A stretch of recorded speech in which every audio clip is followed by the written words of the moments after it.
আসসালামু আলাইকুম। আনগর মাঝে আর একটা বিশেষ খবর নিয়ে আসছি। এই যে ভাই দেখেন,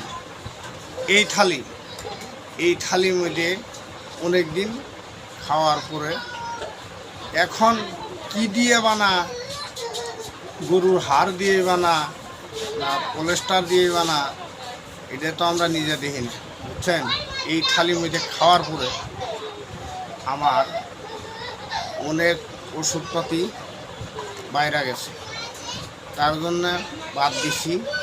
এটার মধ্যে দিয়ে বুঝছেন, গরম ভাত আমরা পারবেন খালি ঘামার পরে ওই যে আমরা গ্যাসটা উপরে উঠা বলি, তার জন্য এখন এই থালি ব্যবহার করবেন, নান্দারা ব্যবহার করবেন সবাই। কাঁসার থালি, কাঁসার গিলাস, কাঁসার থালি, এটা ব্যবহার করে যায় আমার অনেক ক্ষতি হয়ে গেছে। মেলা বাইন ভালো, সকলের কাছে ভালো না। এই যে একটা আন্ধারে এটা চলে গেল, তার এই স্টিলের গিল সময় দিয়ে আমরা গরম একটা জিনিস তুলবেন, গরম তোলার পরে দেখবেন যে স্টিলটা ঘামার পরে আমরা জিনিস একটা চাই খেলেন, চা খাওয়ার পরে গিল সময় দিয়ে খেলেন, এই চাটা দেখবেন এই যে স্টিল গ্যারান করতেছে।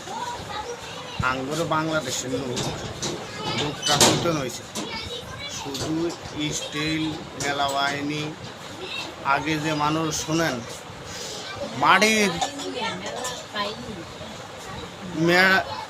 আগের যে মানুষ মাটির পাতিল, মাটির থালি বাসন ব্যবহার করছে, ওটি হইল উত্তম।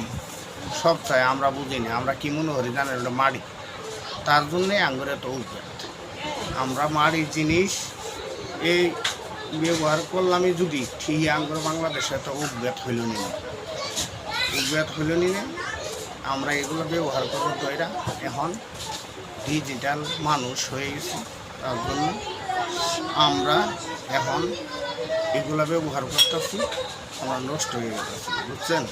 তার জন্যে আমাদের মাঝে যে আমরা বলছি যে এগুলা ব্যবহার এখন করবো না, আমরা যেটা উদ্বেগ কমবো এটি আমরা ব্যবহার করবো। আপনাদের মাঝে আছি এটি ওয়াজ জানাই যে আপনারা স্টিল ব্যবহার করেন না। স্টিলের মধ্যে ব্যবহার বেশি করাতে আমরা এখন দেখি এটার উদ্বেগ বাইরে গেছে।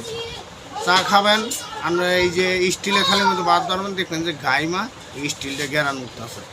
তা না কইরা আমরা এখন স্টিল মেলা বাহিনী বাদ দিয়ে জাগরে আল্লাহ সমর্থ দিছে, আপনারা কাঁসার থালি, কাঁসার গিলাসের মধ্যে ব্যবহার করেন, উগ্রতনে মুক্ত পাবেন। সবার কাছেই ধন্যবাদ। আসসালামু আলাইকুম।